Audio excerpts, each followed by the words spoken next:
Regroupés au sein du Front démocratique pour une élection inclusive, les candidats recalés à l'élection présidentielle ont réclamé le dimanche 18 février une reprise complète du processus électoral, selon l'agence de presse sénégalaise, par l'entremise de Mayoro Faye, représentant de Karim Wade, leader du Parti démocratique sénégalais.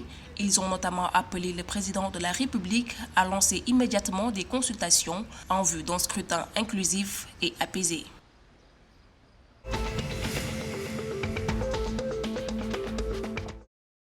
Les ministres chargés de l'énergie du Burkina Faso, du Mali, du Niger, du Tchad et du Togo se sont entendus sur comment travailler en synergie afin de parvenir rapidement à une meilleure autonomie de leur pays en matière d'énergie.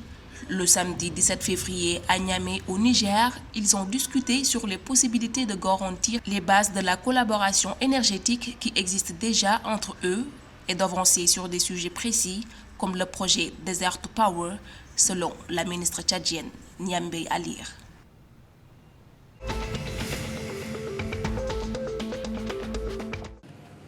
L'Ordre des avocats au Niger a exprimé samedi 17 février son inquiétude face aux violations des droits dans la lutte contre la délinquance financière et appelle le CNSP à intervenir.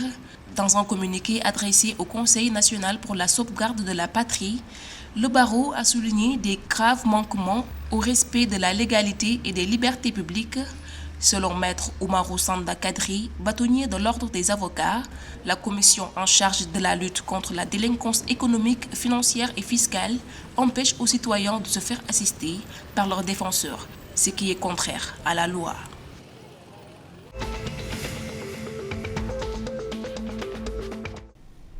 L'État du Togo vient de lever sur le marché des titres publics de l'UMOA 27 milliards de francs CFA ce vendredi 16 février à la clôture de sa deuxième sortie du mois.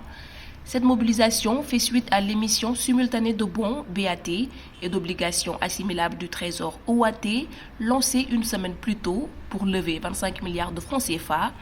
Ces fonds retenus par l'OME qui a en réalité crevé le plafond correspondent à 110% du montant initialement recherché. Avec ce nouvel emprunt, le Togo franchit la barre des 100 milliards de francs CFA cette année. Le pays totalise précisément 110 milliards de francs CFA de ressources collectées sur le marché financier régional sur une prévision de 607 milliards de francs CFA.